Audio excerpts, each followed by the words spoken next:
Bakit nga ba ngayon ay nagprepara na ang Sweden ng gyera? Sino ba ang kanilang kalaban? Okay, atin ito ngayon pakinggan dito sa balita ni Palki Sharma. Sweden did not fight the world wars. It declared neutrality. It hasn't fought a war in 200 years. But is Sweden going to war now?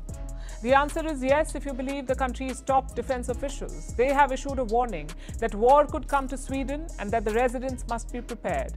The announcement has left citizens spooked. Grabe ito. Inaabisuhan na ng Prime Minister ng Sweden ang populasyon, ang citizens ng Sweden na prepare for war. At meron na nga silang pinoposting na mga poster na ang nilalaman ay kung paano mag-prepare o ano ang kailangan ng mga gamit na i-prepare para sa pangmatagalang gyera. Nakakatakot na ito. Their overwhelming hotlines, panic buying food, looking up bomb shelters and slamming the government. Panic buying na So pala is ito. Sweden really going to war or is this just fear-mongering? And how will a country that hasn't seen conflict in 2 centuries deal with it? Fear-mongering. Ang fear-mongering na yan, ibig sabihin nagbigay ka lang ng maling impormasyon para matakot yung mga tao. Pero hindi naman siguro tarantado ang Prime Minister ng Sweden na tatakutin niya ang kanyang citizens. Okay, meron kasing mga sikretong nangyayari ngayon sa Ukraine versus Russia na sa tingin ko nagbaback out na kasi ang Amerika diyan. Sa tingin ko ay matatalo na yan ang Ukraine. Makukuha yan ng Russia kasi ang Amerika ay nag-concentrate na ngayon sa Red Sea, sa giyera na ang kalaban ay Houthis. So ang tanging sumusuporta na lamang sa Ukraine ay ang NATO, yung North Atlantic Treaty Organization, yung mga European countries dyan na tumiwalag sa Soviet noon. Kaya itong Sweden ang pinakamatapang sa lahat ng countries dyan kasi nag-declare siya at nag-prepare ng gyera. Of course, siya ay on the side of Ukraine kasi kapag susurrender ang Ukraine ay malayang makapasok ang puwersa ng Russia at lahat ng mga lugar diyan, mga Lithuania, Belarus, kung ano pang mga katabing Norway, Denmark, yung mga lugar na yan ay babalik yan sa pagiging Union Soviet Socialist Republic. Ang Russia kasi ay noon yan ang Union Soviet Socialist Republic. Napakalaking yan, teritoryo na nagkawatak-watak dahil doon sa communism at tumiwalag na ang ibang bansa katulad ng Belarus, Ukraine, Finland, Norway, Poland. Tumiwalag sila at ngayon gustong kukunin muli ni Putin at gawing unified ang Russia at gawing Union Soviet Socialist Republic na naman, katulad ng China na gustong kunin ang Taiwan para magiging solid China. Unification, one China ang sinasabi.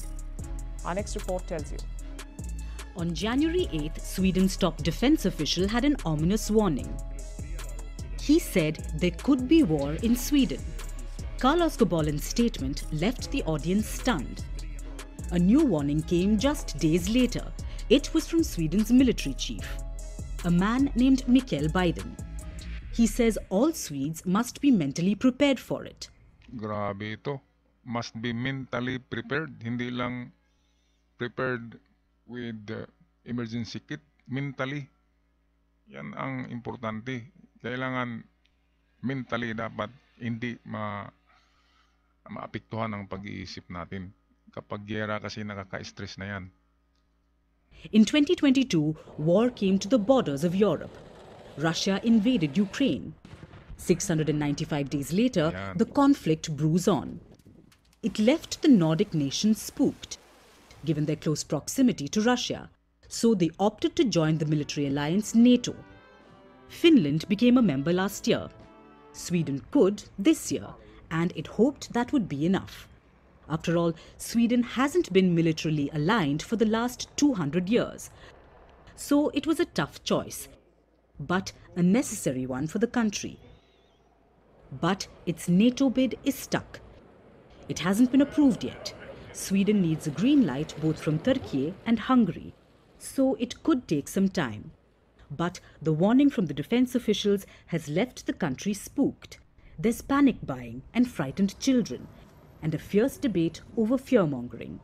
Grabe, meron na palang panic buying ngayon sa Sweden dahil sa ang lahat ng tao ay nag-prepare, nag-stock ng pagkain, yung mga canned goods, tsaka dried foods. Yan ang magandang i-stock kasi hindi siya napapanis at Helplines in the country are overwhelmed.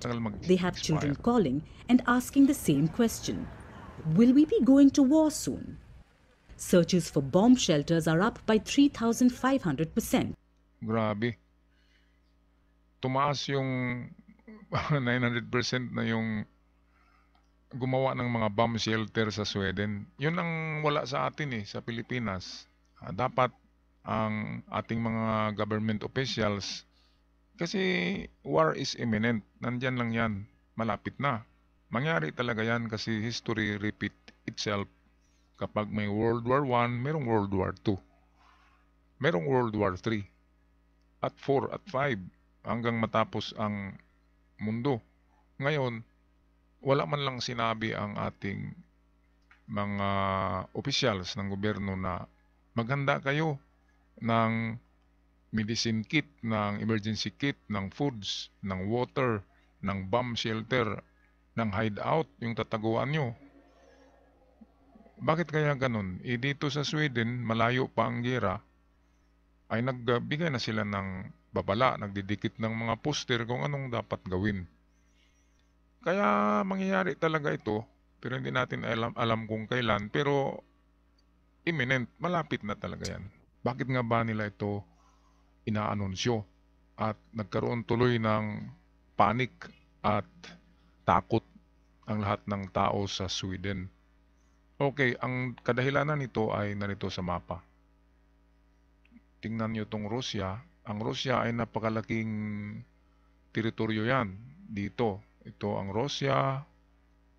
So, papuntang east, make that west, ay narito ang kanilang kapital, ang Moscow, which is malapit siya sa Belarus, sa Ukraine, Latvia, Estonia, at Finland. Pero atin makikita na ang Sweden ay medyo nandito lang sa upper west ng mapa. Medyo malayo siya. Ngayon, naghanda sila kasi mayroong umuugong na balita na matatalo na raw ang Ukraine sa giyera. Kaya kung matalo nila ang Ukraine ay wala nang magdidepensa, mapasok na ng Russia lahat. Makukuha yung Finland, Estonia, Latvia, Lithuania, at kasunod niyan ay ang Denmark, Norway at Sweden. So ito lang kasi ang may resistance, itong Ukraine. Ang Ukraine lang ang tanging bansa diyan na nakipaglaban sa Russia head to head, toe to toes. Kaya kung matalo ang Ukraine, sinusuportahan kasi yan ng NATO, ng mga armas ang Ukraine, kaya hindi madaling matatalo. Pero kapag natatalo na yan at susurrender na ang Ukraine sa Russia, ay meron ng gateway, meron ng daanan papunta direkta diyan. Kasi ang Estonia, Latvia, Lithuania, Belarus, hindi yan papalag sa Russia. Kaya ang Sweden ay habang malayo pa ay nagdidrill na sila ng giyera.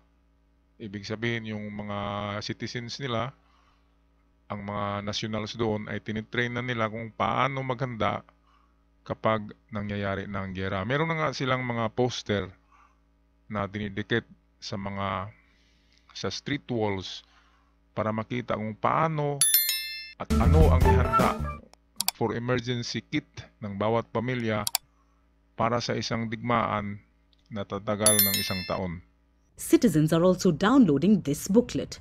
It's called If Crisis or War Comes. Ayan, ito ang importante, mga ka-good news.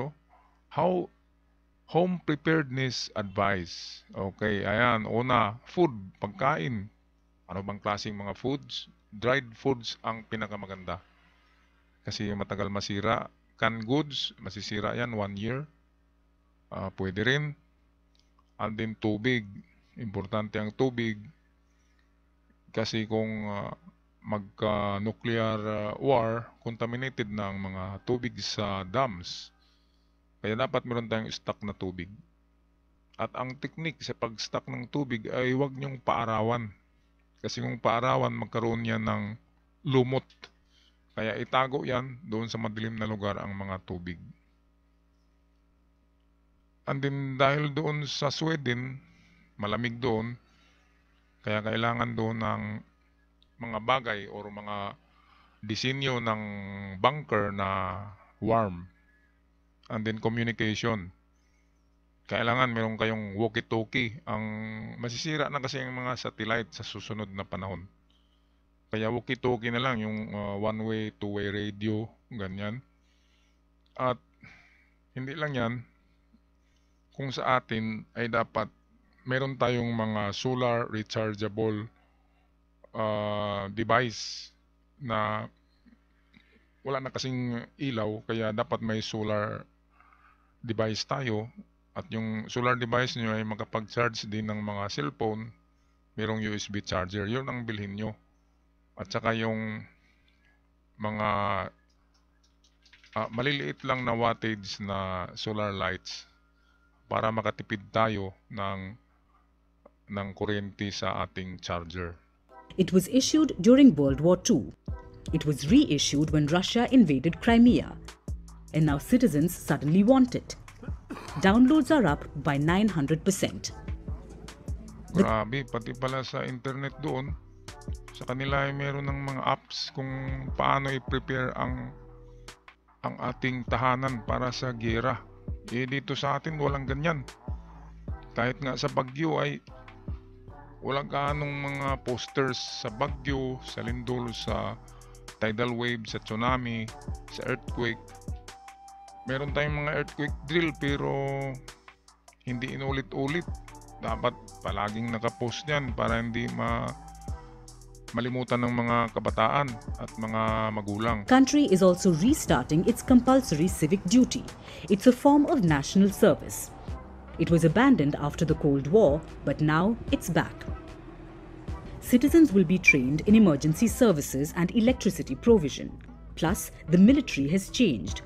Not everyone is required to join the army, but a small proportion of the population will be called every year, around 100,000 of them. Does that mean Sweden is really going to war?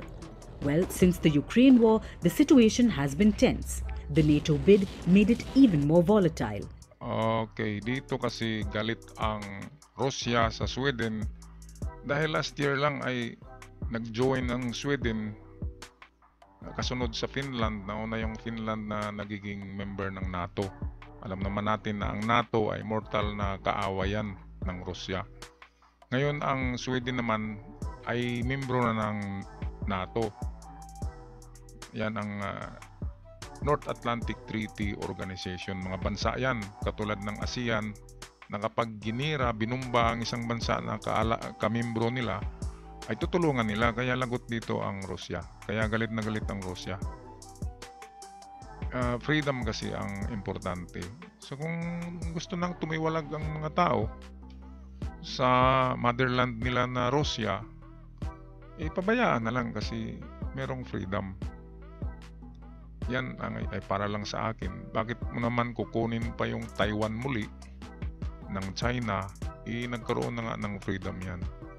Importante ang freedom sa lahat ng nabubuhay dito sa mundo, pati na yung mga ibon, mga aso, dapat merong freedom.